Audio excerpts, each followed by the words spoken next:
A partir de este momento comienza la parte editorial de Platica con Ángel, correspondiente al lunes 18 de marzo del año 2024.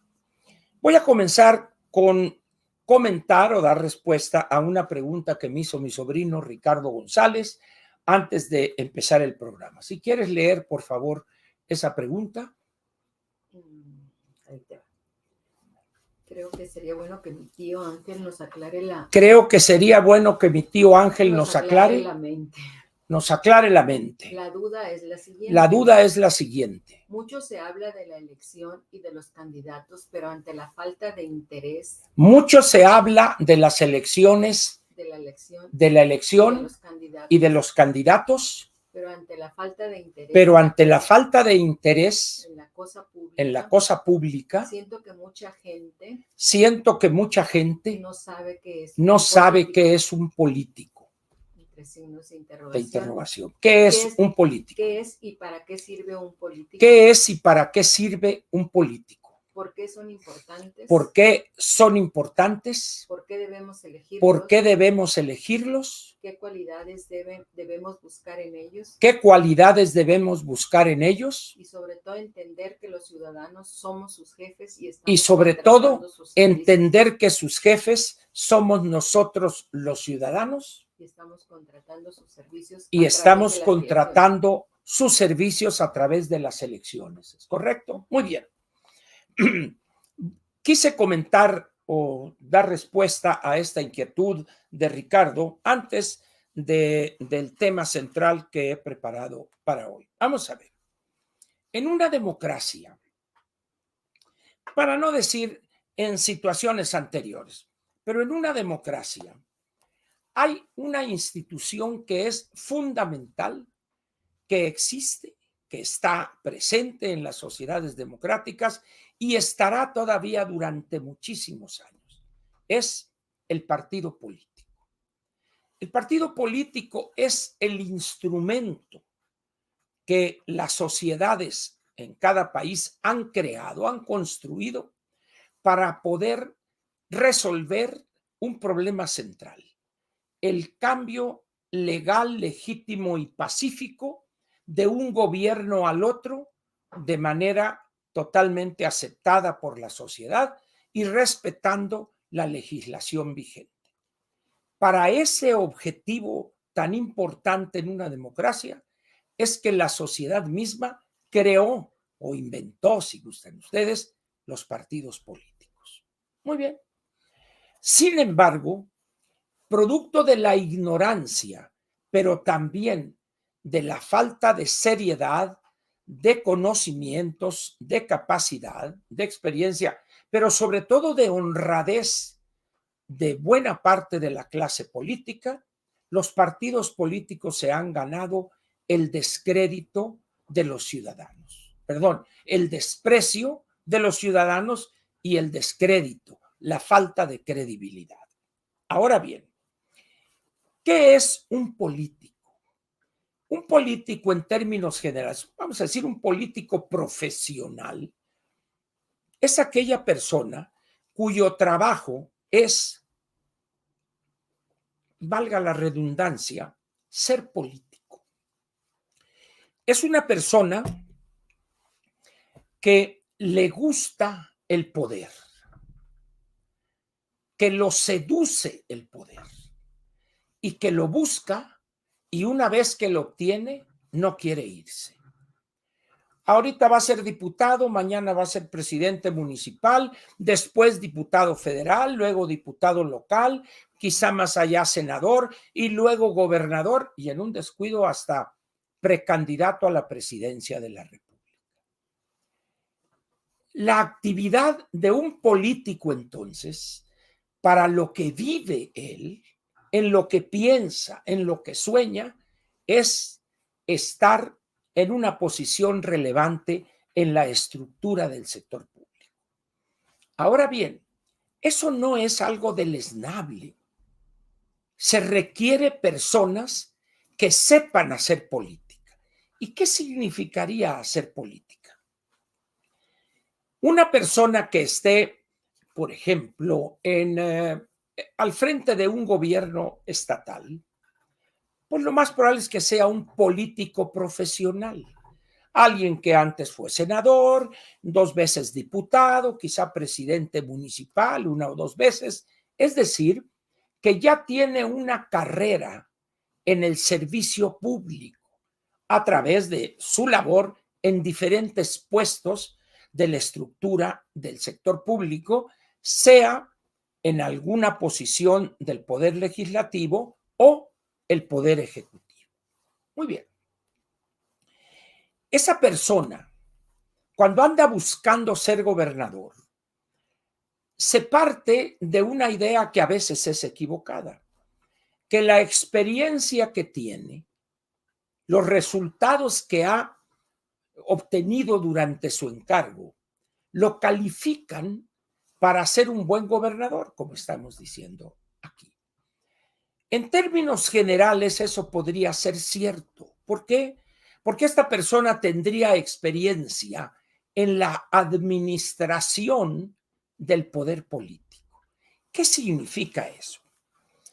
Las personas piensan que un gobernante puede hacer lo que le dé su regalada gana. Eso es una de las grandes mentiras, de los grandes mitos. No es cierto eso. Él debe tener, ese político que deviene en gobernador, ser suficientemente hábil para el presupuesto de egresos, hacerlo alcanzar lo más que se pueda.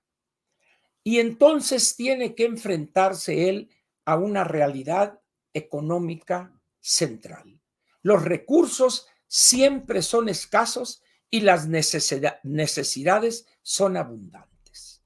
Por lo tanto, él tiene que destinar cada peso a este proyecto que va a beneficiar a un grupo de esa sociedad donde él gobierna, pero va a dejar descontentos a otros que no alcanzaron de ese peso. Ahí es donde entra la labor del político. Hacerle ver a los beneficiarios lo que significa el haber obtenido ese apoyo con recursos públicos, pero hacerle ver también a los que no obtuvieron ese apoyo que la prioridad en ese momento por X, Y o Z razones era destinarlo el peso allá y que el próximo año fiscal posiblemente a ellos les tocaría. Como ustedes pueden ver, la labor de un político no es fácil. Distribuir, administrar el poder es una actividad compleja que requiere sentido común, requiere habilidad para que al que no le tocó se vaya contento y para que al que le tocó tampoco se sienta, ya ven, no, que no podía yo conseguir esos recursos. No. Por eso la actividad de político es una actividad compleja, pero sobre todo es una actividad necesaria en las sociedades democráticas. Ahora, esa es la teoría. Pero ¿qué pasa en la realidad? Que de repente tenemos un político que va empezando y ahí anda jodidón, como se dice, ¿no? Acá, pues sí trae un trajecito, lo manda a la tintorería y ya está medio brillosón, como este, ¿verdad? De tantas planchadas, ¿verdad? Y ahí anda, el vato tiene para la boleada, pero luego le llega el primer batazo. Diputado federal, ñacas. Ahora sí van a ver, dice, de qué está hecho Angelito. Y empieza él a relacionarse, logra que lo coloquen en la Comisión de Presupuesto y Cuenta Pública y dice, ahora sí, Genoveva, agárrate que vamos a cabalgar. Y ahí empieza en el negocio de conseguir recursos para este proyecto en tal o cual estado, de lo cual, y empieza el señor a subir económicamente por los porcentajes, por los moches, le dice. Y le agarra sabor a eso. Y ahí llega una de las grandes limitaciones de nuestra clase política, que piensan y actúan acorde con ese pensamiento, que ser legislador equivale a ser coyote. Es decir, que la labor del diputado o del senador es conseguir recursos, falso de toda falsedad. Pero resulta que es a través de esas cantidades que consigue, se vuelven millonarios. Entonces llega un momento en que aquí les vamos a conseguir, o yo les conseguí por acá y por allá, y desprecian, cuando no es que desconocen, que la labor de un legislador es, antes de cualquier otra, mantener actualizado el andamiaje jurídico de ese país para impulsar, para estimular el desarrollo económico, el desarrollo político y social. El político, pues, es una persona que juega un papel fundamental en toda sociedad democrática. Ahora, no puede uno dejar de reconocer que muchos de ellos les vale madre la sociedad. Quieren ser gobernadores o quieren ser secretarios para esto, pero para trincar lana, para enriquecerse ellos y los suyos. Y lo logran y se enriquecen de manera ofensiva en un tiempo increíblemente corto y en la total impunidad. ¿Por qué? Porque, como diría el clásico, saben repartir. Un buen político no es un come solo, es uno que reparte. Compadre, no, aquí vamos juntos, compadre. Usted no diga, oiga, pero mi gobernador, no, usted no, yo soy su amigo y aquí hay para todos. Y se van formando redes de complicidades. Y cuando algún gobernador requiere 2-3 mil millones de pesos para una planta potabilizadora, para una planta de tratamiento de aguas negras, para alguien que quiere un libramiento, etcétera, híjole, no sé cómo le hago a esta gente, ya no les puedo cumplir. ¿Qué pasó, mi gober? Háblele usted de mi parte a fulano de Abraham. Y usted háblele y dígale de qué se trata. Pues ya, ¿no? Ahí, a ver, comuníqueme, por favor, María de Jesús, con fulano de tal. Y ya, señor fulano de tal, sí, le va a hablar el señor gobernador de Sonora. Perfecto, ahí dice el otro. ¿Qué pasa, mi amigo? ¿Cómo está usted? Pues aquí, mi gobernador, a sus órdenes, hombre. Oiga, una persona de todas sus confianzas y un amigo entrañable mío me dijo que le hablara a usted porque me puede resolver este problema. ¿Cuál es? Dígame, si usted es amigo de mi querido compadre, también es mi amigo. Mire, yo tengo un proyecto así asado, no he podido cumplir los deseos de esta ciudad, etcétera, etcétera. No se preocupe, mi gober, aquí tiene usted amigos. Mándenme, por favor, hoy mismo los detalles de ese proyecto, si tiene alguna proyección financiera, los detalles de la obra, ingeniería de detalle, pero así de manera muy general, etcétera. Y cuente con eso. Oiga, cuente con eso. Pues ya le manda las cosas. Al cabo de 15 días, señor gobernador, ya está su asunto. ¿Pero cómo? Ya está su asunto. Para eso tiene usted amigos. Oiga, muy agradecido. Oiga, me gustaría ir a visitarlo allá, hombre, a Hermosillo. Usted diga, mando el avión por usted. No hay necesidad. Yo voy en Viva Airbus, soy modesto, o en Volaris. Yo voy para allá. Yo soy una persona modesta que ayuda a los amigos. Aquí lo esperamos. Dígame usted qué vuelo y ahí lo estarán esperando. No hay necesidad, hombre. No. Me voy a hospedar ahí en un hotelito que está muy cerca ahí de Palacio de Gobierno. Yo llego ahí, mi gober. Muy bien. Muchas gracias, mi amigo. Qué bárbaro usted, ¿no? Qué bárbaro. No le agradezco a mi compadre y a usted que me haya apoyado. Dígame usted, pídame lo que quiera. Aquí está su amigo. Mire, a propósito de eso, no es para mí esto, señor gobernador, pero tengo un amigo que se dedica a la construcción, pero pues no le atinó al nuevo presidente, entonces le han quitado los contratos y no ha podido dar pie con bola. Pero ¿cómo es posible eso? Sí, hombre. Entonces yo le pediría como un favor que pues esta obra de la planta potabilizadora, él ha construido varias en el país, que se lo dé a él, pues como una cosa para corresponder. Repito, no es a mí, señor gobernador, sino es a este amigo que anda ahorita batallando. Pues mire, ya tenía esa obra asignada aquí para un constructor acá, pero yo veré cómo lo conformo, no se preocupe usted. Deme el nombre de su compadre o de su amigo, del ingeniero, y yo me pongo en contacto con él. Y vámonos, tal, y luego, compadre, ya me habló el gober, ya está hecha la bachaca. Ya sabe usted, compadre, muévale tantito, que baje el cero y no toca, y ahí estamos. No te preocupes, compadre. Y así, este coyote se lleva el 5 o 10% de cada proyecto, todo el mundo queda contento. Han confundido, no pocos políticos, que esa es la función del legislador. Andar de coyote tramitando recursos para tales o cuales proyectos en tal o cual estado para obtener una comisión. Y dice uno, a ver, Ángel, ¿pero cuánto puede ser? Imagine usted que el 10% del presupuesto de egresos de la federación es gasto de inversión, que es el que reparte una parte del gobierno federal por proyectos grandes, etcétera, pero vamos a suponer que la mitad de eso lo repartan los diputados. El 10% de 9 billones de pesos son 900,000 millones de pesos. Ese 10%, vamos a suponer que sean en proyectos la mitad que lo decide el gobierno federal. Muy bien. Pero la otra mitad son 450,000 millones de pesos y lo decidimos los diputados. Y empieza el agarre, oye, que no, a ver.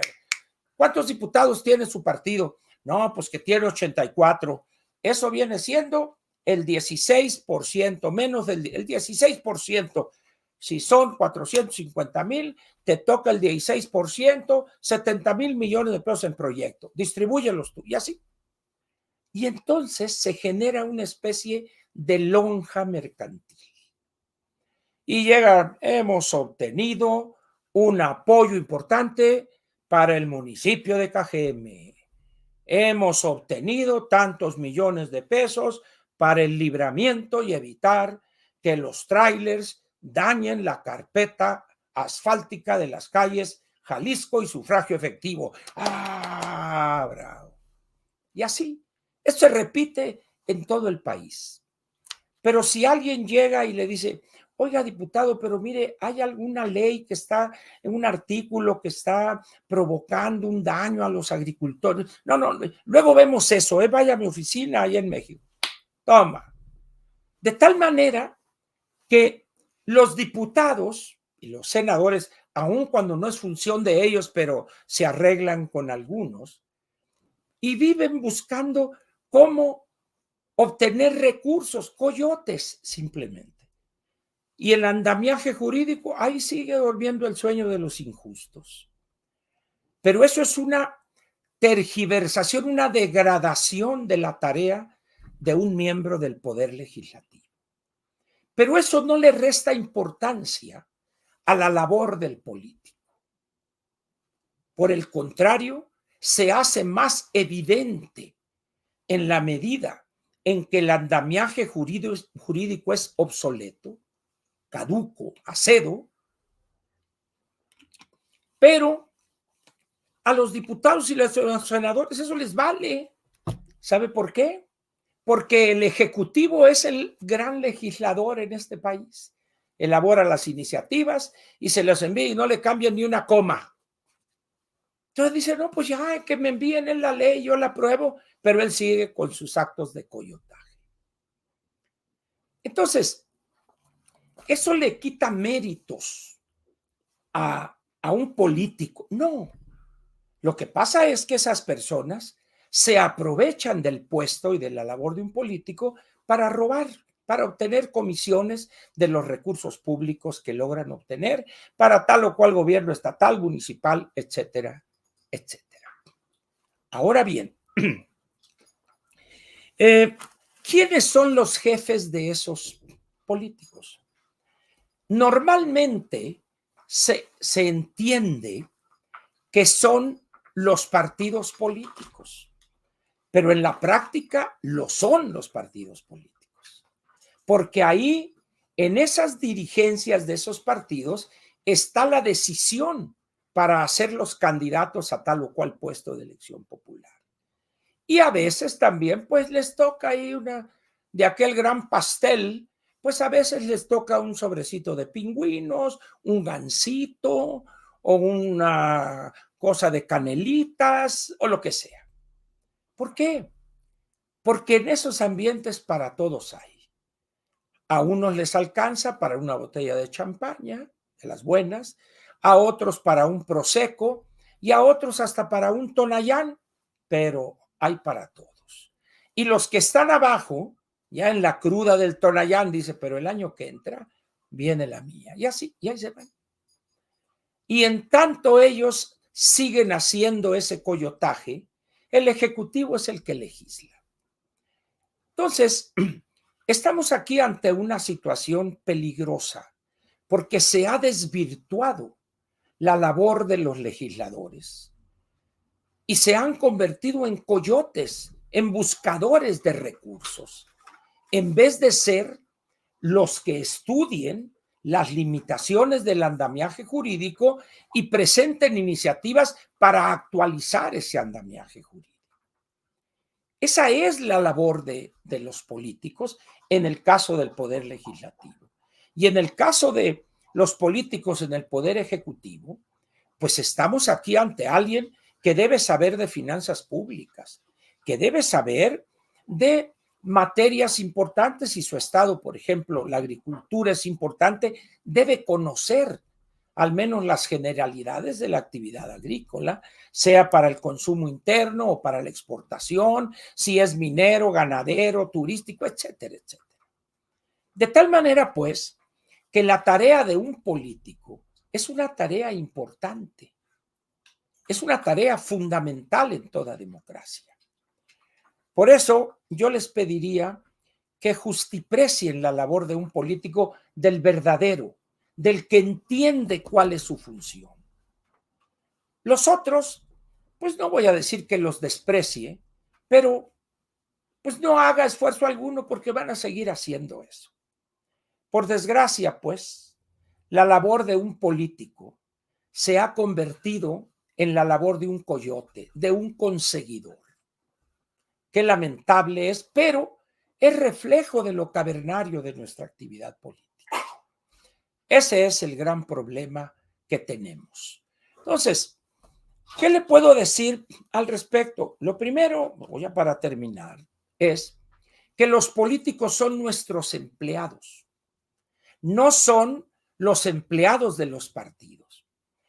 En el caso de los senadores, ellos representan a la entidad federativa o representan al pacto federal, vamos a ponerlo así. Esos son los senadores. Y los diputados nos representan a los ciudadanos del distrito donde lo elegimos. Esas son las distribuciones de representación que tienen los legisladores. Pero no es al gobernador o a su partido, no. Y es otra tergiversación de la actividad de los políticos, que en vez de entender que deben estar al servicio de aquellos que les otorgaron su voto y también de los que no, porque ya una vez pasadas las elecciones, ya eso pierde importancia, pero para realizar una labor consustancial al legislador, que es legislar, no ser coyotes. Lo peor, pues, para este país es que en vez de tener 628 legisladores que integren ambas cámaras del Congreso de la Unión, probablemente tengamos 620 coyotes y 8 legisladores. Esa es la gran tragedia. Y esto no difiere en mucho de otros países. No vayan a pensar que nomás en México.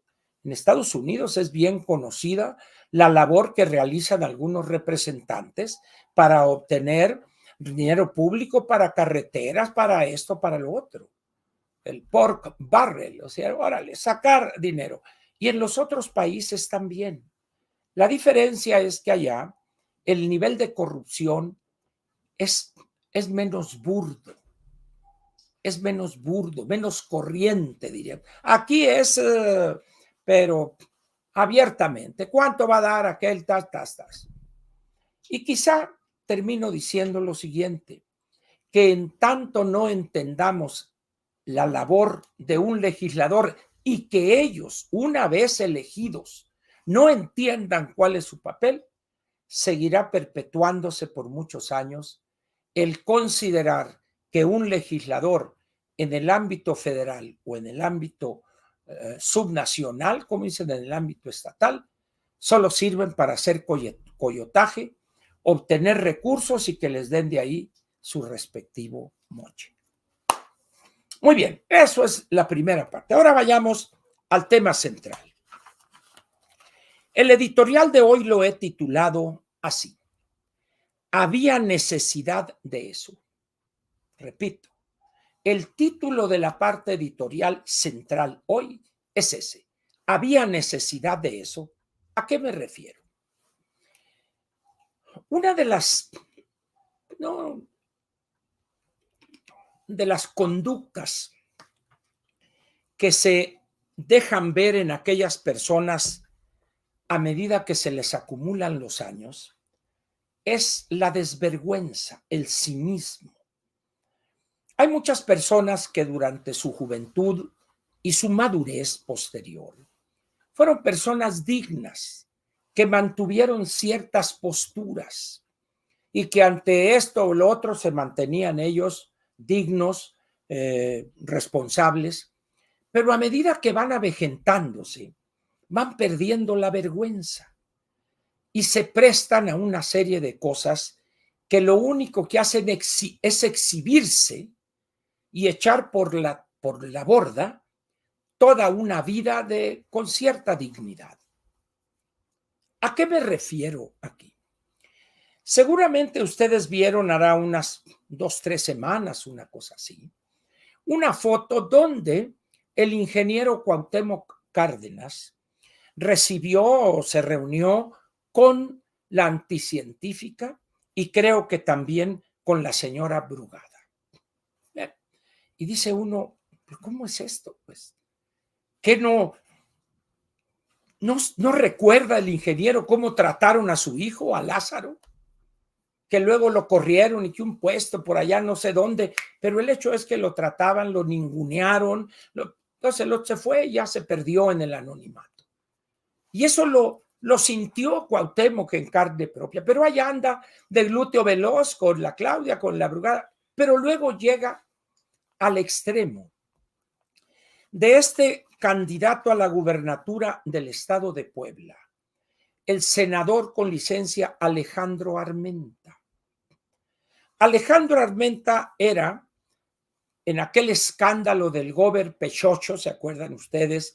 De Mario Marín, creo que es el nombre, que creo que hoy está preso, en aquella cosa donde se vio involucrado el licenciado Emilio Gamboa por alguna cuestión relacionada con menores, alguna cosa así, ¿verdad?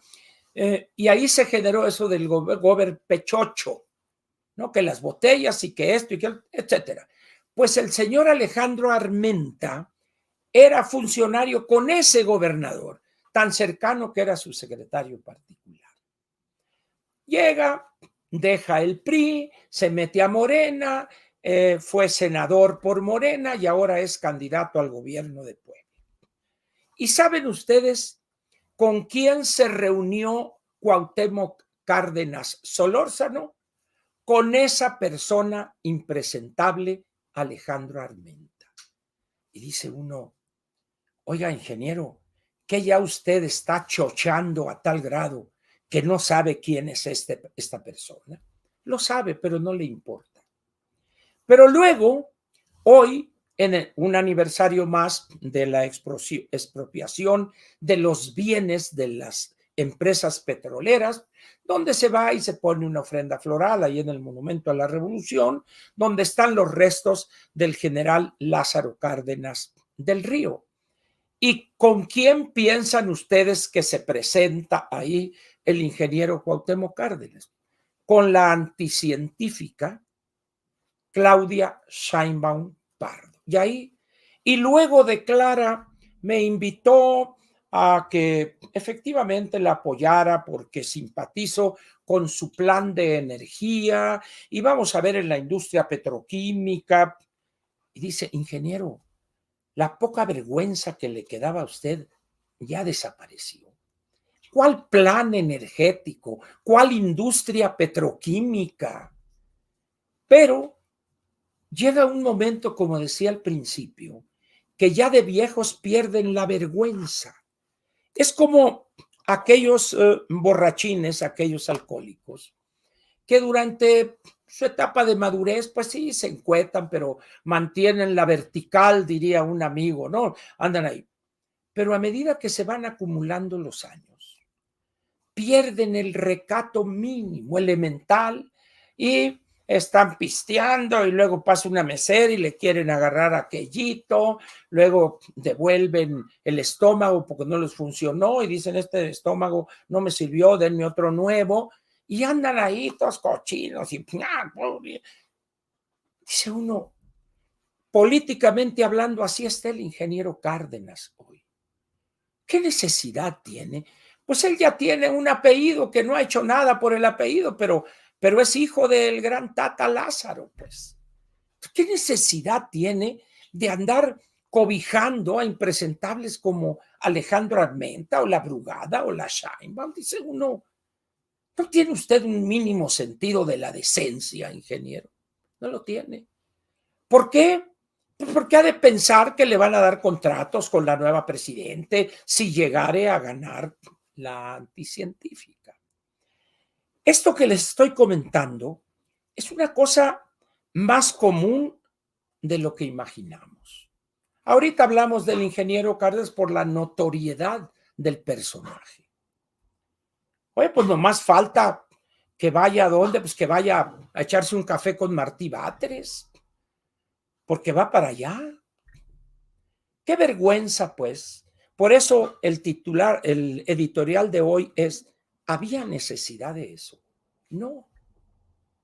Que pidieron audiencia, vamos, es la respuesta lógica sería, y además aceptable, pues ahorita estoy acá con esto, estoy haciendo un trabajo, ¿por qué no nos vemos después de las elecciones?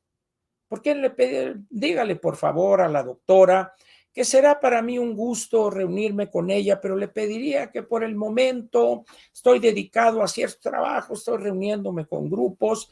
¿Por qué no le dice que después, si ella considera oportuno y útil, después de las elecciones, por favor, téngale? De manera elegante le dijo, yo con usted ni a la esquina. Igual que con la Brugada, igual que con Alejandro Armenta. Es decir, el ingeniero sabe que lo están utilizando y se deja querer. ¿Ustedes piensan que el ingeniero a su edad, que yo no sé si tenga ya 90 años o más, ¿qué anda buscando? ¿Contratos para sus hijos? ¿Es posible? Pues déjenlos que consigan ellos sus contratos, que además tienen mucho dinero. Pero bueno, eso ejemplifica la pérdida de dignidad y de la vergüenza de no pocos políticos mexicanos. Y un caso extremo es el que reseño hoy del ingeniero Cuauhtémoc Cárdenas. Ahora bien, vamos a aclarar una cosa. El general Lázaro Cárdenas del Río, el 18 de marzo de 1938, expropia los activos de las compañías petroleras, los cuales tuvo que pagar porque la Constitución lo obligaba a la indemnización correspondiente. Dicen algunos estudiosos del tema petrolero que vino pagando 2 o 3 veces lo que valían esos activos. Eso era otra cosa. Pero lo que expropió fueron los activos, los fierros de esas compañías, no el petróleo. Pero el presidente, el bulto, hoy dijo, Cárdenas nacionalizó el petróleo. No es cierto. Petróleo ya era de los mexicanos, de la nación mexicana. Pero esa es la ignorancia del bulto o su demagogia para engañar incautos, por decirlo menos. Muy bien. Ahora bien, Petróleos Mexicanos sigue siendo para muchos ingenuos, por no decir algo más feo, la salvación de la patria amenazada por el imperio. Pemex podrá hacer muchas cosas, pero no es la salvación más que de los que medran, ya sea como empleados y trabajadores o como líderes sindicales o como los directivos de alto nivel en esa entidad que es supuestamente propiedad de los mexicanos. Pemex es un barril sin fondo, una corrupción profunda, inimaginable los niveles de corrupción en Pemex. Pero la ingeniera planteó en una intervención de unos 18 o 20 minutos en Campeche el plan para salvar a Pemex. Y les dijo allá a los trabajadores no deben temer o alguna cosa así, vamos a modernizar petróleos mexicanos, ninguno va a perder su empleo, etcétera, etcétera, etcétera. Y dice uno, ¿quién le escribiría o quién tarjetearía a la ingeniera con esas tonterías? ¿Por qué razón? Miren, lo primero que sabe un estudioso del problema energético en el país, fundamentalmente en dos áreas, generación de energía eléctrica y petróleos mexicanos, sabe que ambas empresas están en quiebra. El caso de Pemex es extremo. Todavía no hace mucho, Pemex tenía un patrimonio negativo de 2.2, 2.3 billones de pesos.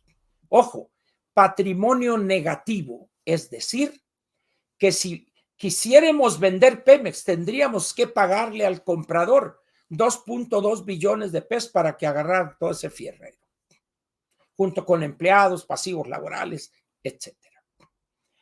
Entonces, cuando la ingeniera dice, y vamos a esto, y nadie va a perder su empleo, eso, con todo respeto, ingeniera, se lo digo, es una mentira lo que está usted diciendo. Muy bien. Hoy por la mañana, una experta, la señora Rosanetti Barrios, creo que es, sube un tuit y donde dice más o menos lo que señalé ahorita. Y entonces yo le pongo, eso es mentira.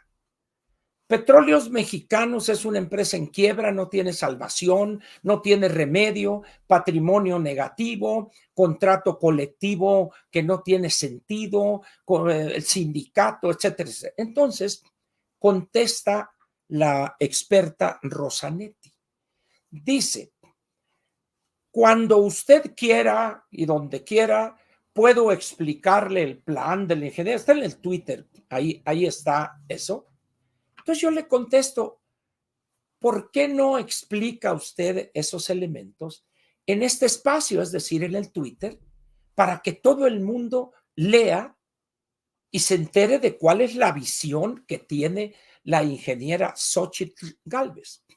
Por supuesto que ya no contestó, pero hace un rato se sube la liga a una entrevista de unos 20 minutos con una persona que creo que es periodista del Sol de México.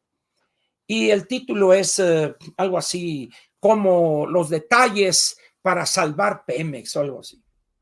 Y entonces empieza la experta Rosanetti a hablar de una serie de generalidades, que si la educación, la seguridad, pero porque la ingeniera piensa esto y esto y esto. Y luego, pues aquel le hacía preguntas, pero como decimos en el béisbol, bobitas y por el centro para que la bateara la experta. Y hay una parte donde dice que es que pusieron tantos candados, dice, pusieron 10 candados como los Tigres del Norte. Es tan ignorante la señora Rosanetti que no sabe que en ese corrido de la Puerta Negra de los Tigres del Norte, nomás tenía 3 candados, no 10. Yo no sé si se quiso hacer chistosa, etcétera, pero lo único que ha evidenciado la experta es que no tiene claro realmente, y no obstante que ella dice al final que tiene 25 años de experiencia acumulada en la cuestión de la energía y, por si faltare algo, 15 más en finanzas. Con todo respeto, doctora Rosanetti, en esos 25 años que estuvo usted en el campo de la energía, muy poco fue lo que aprendió.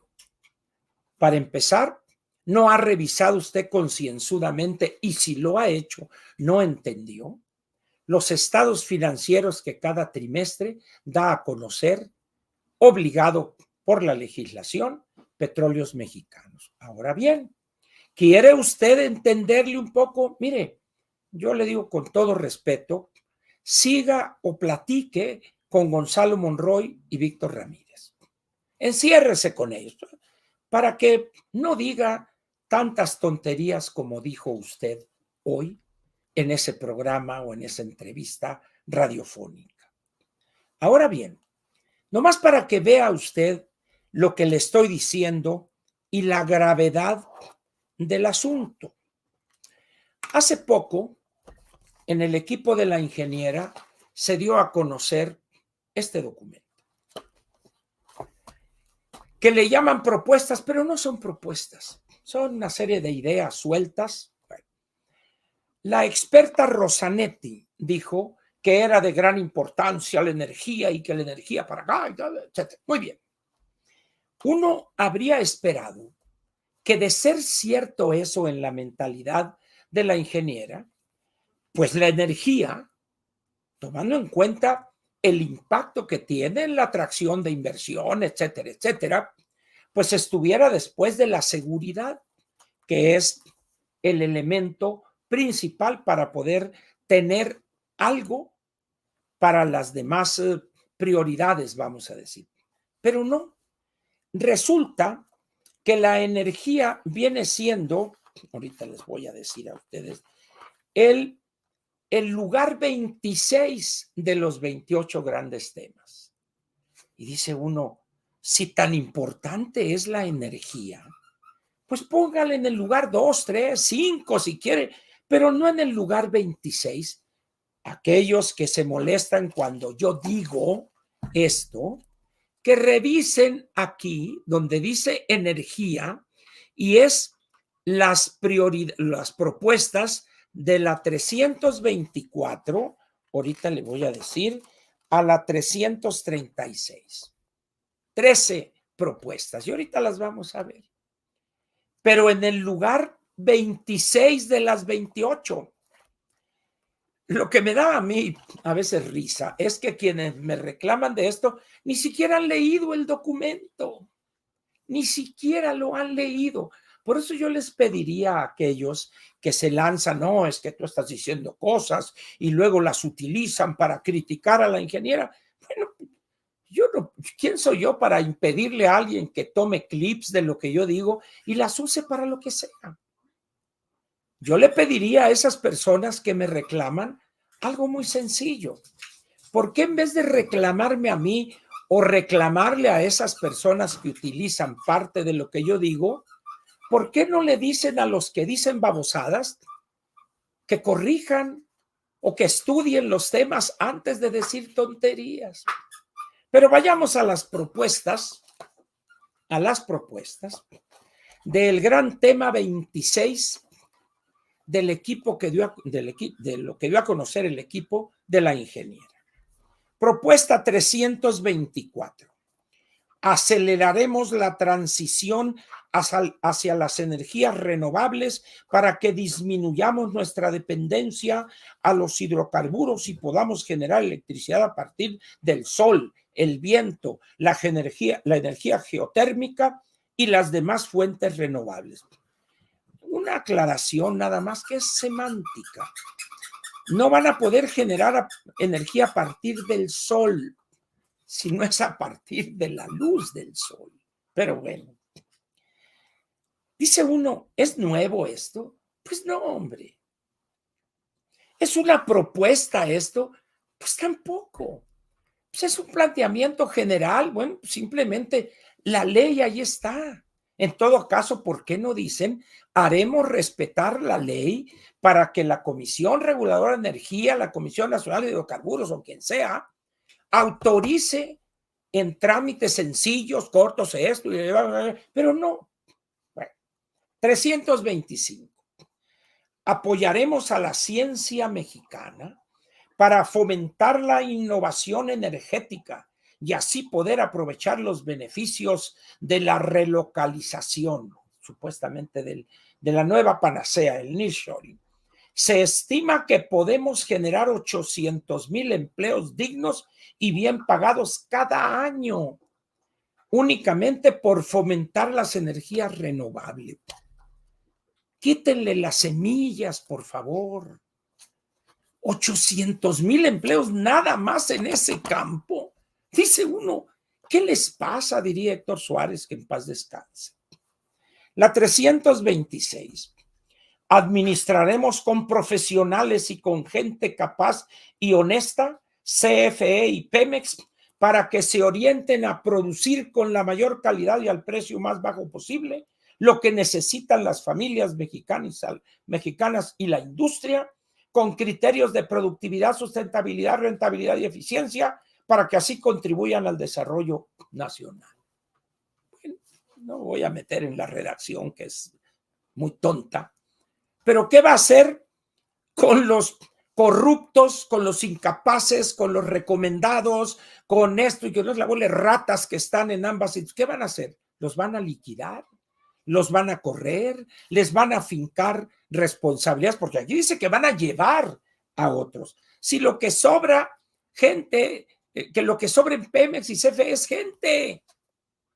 Dice uno, bueno, ahí les da la 327.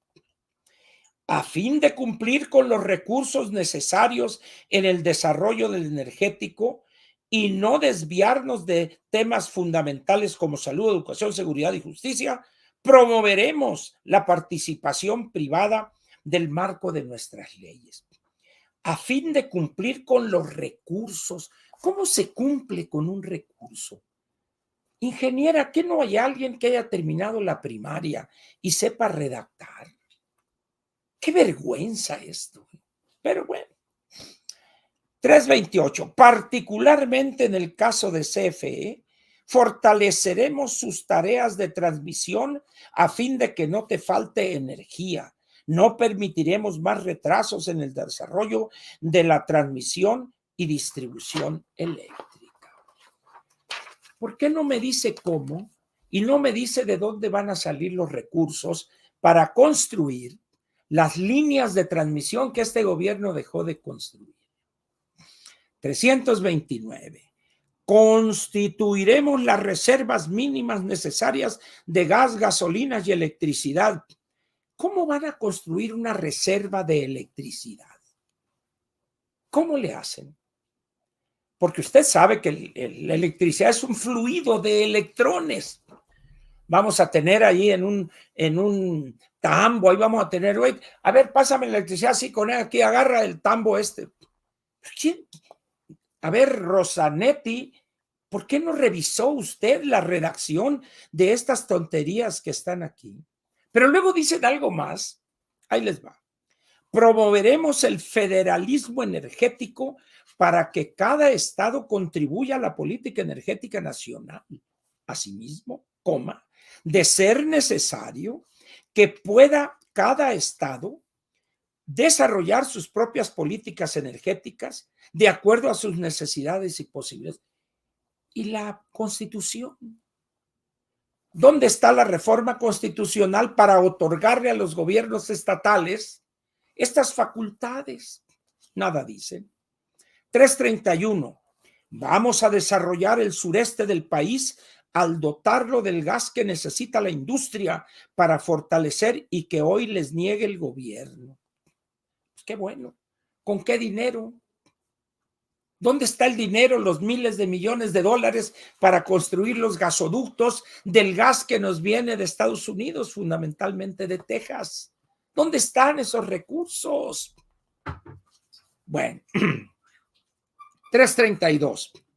Democratizaremos el acceso a la electricidad a través de apoyos y programas especiales para que en el campo, en los hogares y en las empresas puedan producir su propia energía. ¿Por qué no dice que van a analizar y modificar la normatividad que hoy obstaculiza? Pero eso no es una propuesta, eso es un objetivo. Ay, Diosito querido. Luego, 333. Promoveremos la instalación de 2 millones de techos solares en viviendas. ¿Por qué no dicen simplemente facilitaremos el que cada hogar pueda hacer eso? Cosa que hoy es un problema. 334. Vamos a liberar los permisos que hoy niega el gobierno para producir electricidad solar a gran escala. Pero eso no es una propuesta, simplemente una medida administrativa, hombre. 335. Las mujeres y las niñas caminarán seguras por un México iluminado por la energía del sol, del viento y de toda la energía limpia que necesitamos. Para empezar, las niñas y los niños, los viejos y las viejas, las chamacas y los chamacos, pues ya transitan porque el sol sale para todos. Lo que están diciendo es, va a ser la energía fotovoltaica y la eólica, utilizándola en las escuelas, en esto y el otro, en los sistemas de alumbrado público. Ay, ay, ay. Y 336. Los campesinos generarán más ingresos al producir energía con fuentes renovables en sus campos. Aquí sí se la jalaron. No conocen cuál es la realidad de millones y millones de miserables, de pauperados campesinos en este país. Muy bien, esas son las 13 propuestas en energía del equipo de la ingeniera. Yo le suplicaría respetuosamente a la experta Rosanetti Barrios que redacte correctamente esto en vez de andar planteando generalidades y que el plan para acá y el plan para allá. Y repito lo que he dicho desde un principio que apareció este documento. Aun cuando se enojen amigos y luego otros utilicen este clip, este documento es una soberana y completa porquería. Escúchenlo bien, una completa porquería. Vergüenza les debería dar a los que redactaron esto haber hecho esto. Muy bien. Ahora bien, la ingeniera acaba de inaugurar o de poner en servicio algo que es un salto cuántico en materia de campañas. El Xochitl Bus. Miren, es que la verdad, yo no sé si son o se hacen. Hace muchos años, yo empecé a seguir las campañas presidenciales desde 1964, la de el licenciado López Mateos, el 64. No, la del licenciado Díaz, 58, no, la del licenciado Díaz Ordaz, que fue 64-70. López Mateos fue 58-64. Y en aquellos años, lo primero que hacían los transportistas de México cuando se destapaba, como se decía en aquel entonces, al candidato del PRI, a los poquitos días llegaban los transportistas con un poderoso camión equipado con una recamarita por allá, una mesa para sala de juntas y una preciosidad. Cada campaña presidencial. No es nuevo eso. Eso me tocó verlo, las fotos, el 64, en realidad el 63, porque fue el destape se daba normalmente en los últimos 2 o 3 meses del año, septiembre u octubre. Entonces fue el 63, el 69, el 75, el 81, el 87, el 93, el 99, el 2005. y que ahorita salgan con el Xochitl-bus y miren, aquí está. Ay, ingeniera, eso lo debió haber hecho usted. Pero al principio de esto ya tiene 18 días en esto. Pero bueno, allá usted. Y la última cosa que quiero comentar en relación con esta tragedia que es la campaña de la ingeniera es que anda con la charola en la mano. Les pido a los partidos, al PAN y al PRI que me apoyen y al PRD con recursos porque no tengo dinero. Y a pasar la charola con los partidos. Y luego también a los ciudadanos desde los 10 pesos hasta los 2 millones de pesos. Esa candidata quiere ser presidente de la República. Que tiene que suplicarles, es la segunda vez que lo hace, a los partidos promoventes y apoyantes, vamos a decir, apoyadores de ella, que le pasen una lanita, por favor, ay, lo que les quede, hombre. Esa es la fuerza que tiene la ingeniera como candidata. Pues digo, yo no sé, no estoy adentro, no soy miembro del equipo, pero sí se me hacen fregaderas que ni siquiera es capaz de negociar en privado con las dirigencias de los partidos. A ver, Alito, a ver, Marco, a ver, Zambrano, ¿de qué se va a tratar esta chingadera? Porque a ella le gusta eso, ¿no? Ya fue a decir allá a Campeche y no, que esto es muy chingón y no sé cuántas cosas, porque eso es lo que por eso le dije eso, para que me entienda, pues. A ver, señores, hay que meterle lana a esto. Es la segunda vez que lo hace, pero ahora le extendió a los ciudadanos desde los 10 pesitos. Dice uno, no puede ser esto, qué bárbaro. El PAN y el PRI en este año de prerrogativas para actividades ordinarias han recibido entre los dos alrededor de 2,300 millones de pesos. Y para gastos de campaña el 50% de eso. Es decir, esos dos partidos han recibido hoy un poco más de 1,000 millones de pesos. Y tiene que andar la ingeniera con la mano extendida para que le den un billete. No meto al PRD porque los pobres están bien jodidos, más que yo. Dice uno, no puede ser. ¿Así quiere ganar la ingeniera? Con esas penurias. No. La verdad. Pero muy bien, pues ahí está el Xochitl-bus. No sé si en cada ciudad, pues alguien diga, a ver acá, venga para acá el Xochitl-bus, cárgale ahí diésel, órale, yo lo pago aquí, póngale 500 pesos de diésel aquí a la ingeniera, al Xochitl-bus. Dice uno, qué vergüenza esto. Pues ni modo, pero como dirían los clásicos, eso es lo que hay. Ahora bien, yo les voy a pedir otra vez a amigos que me quieren bien y a amigos que no me quieren tan bien, que cuando me reclamen, tomen en cuenta la veracidad y la justeza de las afirmaciones que hago. No soy responsable del uso que le den otros a lo que yo digo aquí. Yo no voy a andar diciendo cosas aquí o callando.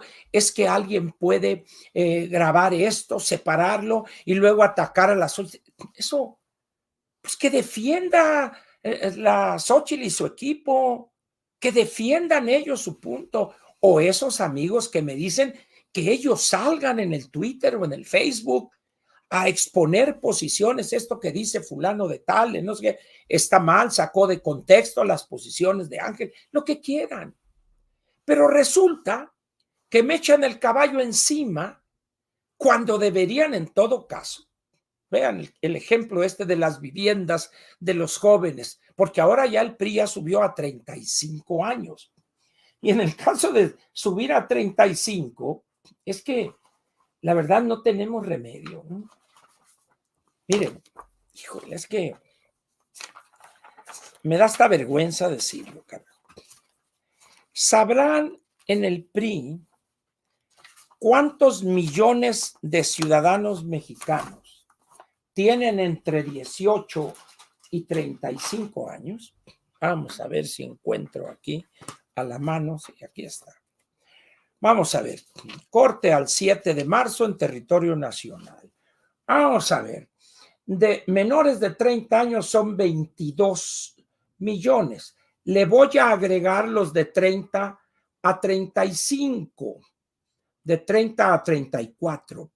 Son 10 millones 700. Quiere decir que jóvenes, porque suben la categoría de joven a 35 años, ¿eh? A 22 más 32 millones de jóvenes y jóvenes, diría el clásico. Y entonces dice uno, bueno, si yo que hice unos cálculos donde hablaba de 1.700.000 viviendas o departamentos, y ya que yo dije esto es imposible, pues ahora si le ponen ahí 10 millones de jóvenes más, dice uno, pero además ya todo el mundo trae ese proyecto de las casas baratas y accesibles, y es para los jóvenes, lo dijo la señora Brugada, y lo dicen, señores, ¿por qué no dicen, a ver, cómo, quiénes, qué salario, qué nivel de ingreso debe tener una persona para que el Fobiste o el Infonavit le financie esa vivienda? Pues, pero no, prefieren hablar en términos generales. Y cuando uno expone esa irresponsabilidad política, se le echan encima a uno. ¿Por qué no le reclaman a quien hizo ese planteamiento y decirle, oigan, ¿saben qué, señores? Bájenle, esto está mal, precisen, redacten bien? No, a chingar a Ángel. No. Así no funciona esto. Ahora, si tanto les preocupa lo que digo yo, vayan al PRI. Vayan al PRI y ahí díganles a los de comunicación, oye, ¿cómo te pones a sacar esto?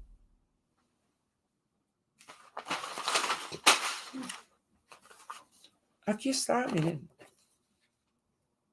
Aquí está. Pues vayan al PRI y reclámenle o díganle, oye, esto está mal por esto, por esto. Los jóvenes son tantos, etcétera, etcétera. El Fobiste y el Infonavit tienen reglas para otorgar financiamientos para la adquisición de una casa o un departamento. Pero no, es más fácil culpar a Ángel de esto. Es que estás atacando. No, el que está atacando la campaña de Xóchitl son los que redactaron esto. Ellos son. Porque luego sacaron hasta un spot. Y dice, oiga, señores, ustedes no tienen remedio. Pero bueno, pues alguien me decía, es que así son las campañas. No, así son las campañas que hacen esos partidos. Es como las propuestas, entre comillas, de la señora Brugada ayer en la noche. Son puras babosadas, puras mentiras, pura manipulación. Esas no son propuestas. La única propuesta real que hubo ahí de parte de Salomón fue las palomitas. Dice, yo sí sé cómo hacerlo y todo esto lo vamos a lograr con 17,000 millones de pesos. Por favor, Salomón, por favor. Si realmente fuera viable hacer todo lo que dijiste con 17,000, lo podías haber dicho ahí, 8,000 para esto, 10,000 para esto, y acá estás. Pero no, lo más atractivo de tu presencia ahí fue las palomitas. Por eso yo le puse Lord Palomitas. Entonces, ¿qué es lo que se muestra hoy en México? Apenas llevamos 18 días de campaña. 18. Faltan 13 días de marzo. Faltan 30 días de abril, ya son 43. Y 29 días de mayo. Faltan 72 días. ¿Se imaginan la cantidad de tonterías que van a brotar? Y si todas las expertas y expertos que tiene la ingeniera y que tiene la anticientífica son como la señora esta Rosanetti, Dios mío querido, mejor que no salgan. Pero bueno, como diría el clásico, es lo que hay. Me resisto a aceptarlo, pero ya no me enojo. Está bien, ¿Es lo que hay? Pues es lo que hay, ¿verdad? Ahora, yo pediría para terminar la parte editorial que aquellos que se molesten o les ofenda lo que digo, que se pongan a estudiar y me rebatan, pero con argumentos, no con generalidades o cosas así, que acá, que por aquí, no. Partamos de la realidad mexicana en lo que se refiere a su legislación, su burocracia, los ingresos reales que tienen los empleados y trabajadores, las normas del Infonavit, del Fobiste, para tener una vivienda, que le financien una vivienda, que ahorita no las construyen el Fobiste ni el Infonavit, etcétera. Partamos de esa realidad, hombre, no de la consigna o de esa promesa que no es, bueno, sí es promesa, pero es imposible que se cumpla eso, porque no hay recursos, hombre, no hay dinero, pues. Pero bueno, es lo que hay. Y no se enojen, es un poco como aquel que cuando el médico le da los resultados del examen, de los que le habían practicado para hacer un análisis, tomar una muestra, para ver si resultaba positivo o seropositivo, cuando estaba aquello, todo lo que tenía que ver con el SIDA, con el virus de inmunodeficiencia adquirida. Y cuando le dice el médico, señor, pues debo decirle a usted que es así, saca la pistola y mata al mensajero. Pues no, señores. Si el problema en estos textos, en estos planteamientos que hacen las campañas, tanto la de la anticientífica como la de la ingeniera, yo no soy el responsable de esa elaboración. Reclámenle a la señora Rosanetti que fue a decir esas generalidades. Y yo pido respeto para los Tigres del Norte. Señora doctora, experta en energía y en finanzas, son 3 candados. Y el corrido se llama La Puerta Negra. Escúchelo con atención. No son 10 candados, son nada más 3. Entonces, yo no escribo esas cosas. Yo no escribo. Hoy incluso en una columna, no sé en qué periódico y de quién fue la autoría, donde hablan de que el asesor principal o un consultor que tiene uno de los dirigentes de los 2 partidos importantes es un señor de origen cubano. Viene el nombre ahí, no recuerdo. ¿Ah? Pues deben de tener gente muy preparada. Bueno, pues que hagan su trabajo, que redacten bien las cosas. Ahora, si lo que quieren ustedes es que sus tonterías no sean criticadas, bueno, pues váyanse a otro país donde yo no esté. Porque si ustedes las sacan y yo las leo, yo se las voy a criticar. Ni modo. Aquí termina la parte editorial de Platica con Ángel, correspondiente al lunes 18 de marzo del año 2024.